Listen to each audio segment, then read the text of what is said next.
Many Ukrainians, including foreigners, have fled the country since Russia launched its military offensive in Ukraine on February 24. More than 1.5 lakh people have left the country every day since February 26. As of March 7, according to the United Nations, an estimated 1.4 million people have sought refuge in European countries. Of these, about 6.5 million went to Poland, 1.5 million in Hungary, more than 1 lakh in Moldova, 1 million in Slovakia, 63,000 in Romania, 53,000 in Russia. In addition, about 1,34,000 went to other countries. In the midst of the horrors of war, this refugee challenge has brought to the fore some of the deepest problems in Europe. Al Jazeera reports that a large number of volunteers have begun arriving in the border areas of Poland to arrange transportation and accommodation for Ukrainian refugees. Volunteers wait for refugees with food, tea and water. Thousands of people on social media have reached out to help the refugees. There is no shortage of efforts to raise money for refugees.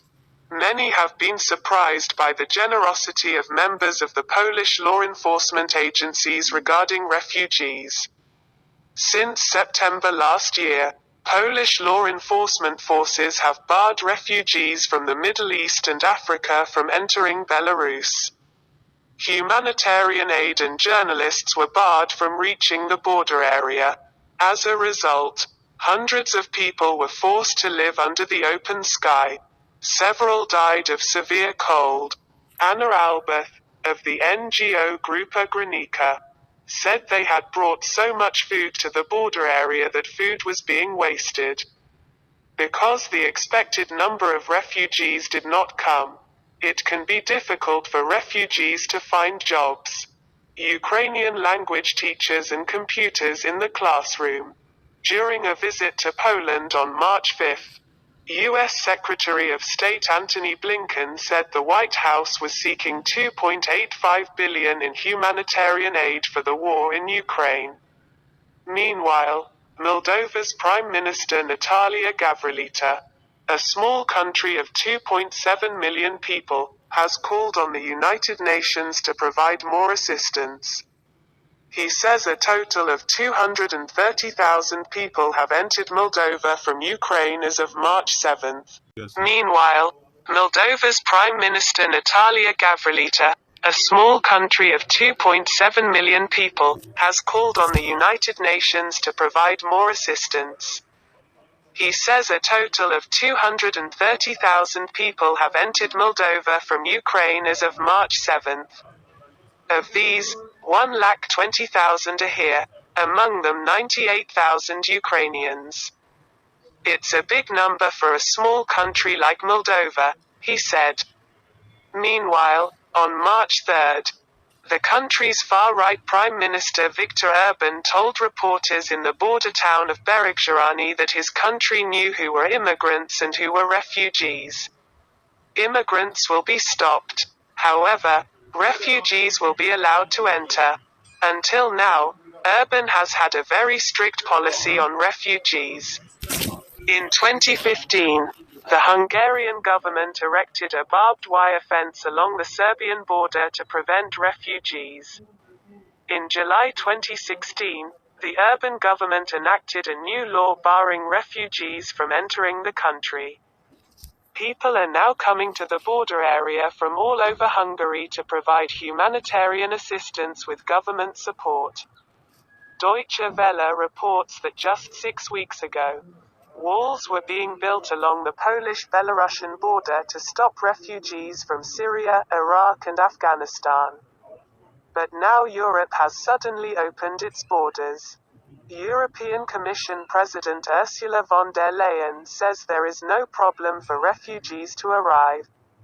The EU estimates that up to 4 million refugees could come from Ukraine. This will be Europe's biggest refugee problem since World War II. Catherine Willard, director of the European Council on Refugees and Exiles, says there has been no change. He says there is a serious political dispute between EU member states over which country will be allowed to house 1 million Syrian refugees in 2015.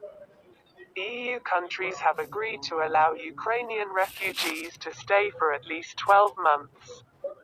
There was also agreement on refugee accommodation, healthcare, education and employment. Ullard says the EU's clear two-pronged policy is visible. In 2015, Poland and Hungary erected walls on their southern border to prevent Syrian refugees. Sad but true is the fact that countries' immigration policies depend on religion, race and country of origin of refugees. This system is quite biased. Al Jazeera says refugees from Africa, the Middle East and India are being held on the Polish border for hours, because they are not citizens of Ukraine. Some of the refugees say they have been treated like animals. At the Lviv railway station in Ukraine, an African woman is pushed out of a train, saying that only women can get on the train. Jan Moss, a volunteer with the Polish aid group Grupa Jagranika, said the refugees were being discriminated against on the basis of race as they entered the city of Medica. Polish and Ukrainians were being lined up in cars. Others were being pushed through 3 steps, which took 14 to 50 hours. Rishan Ray, a senior fellow at the Brookings Institution, a U.S. think tank, says the word European has become a code word for whites. It has become the measure of what people will worry about. Horrific conflicts in Syria, Somalia or elsewhere have not been reported in the Western media, the way the war in Ukraine came up.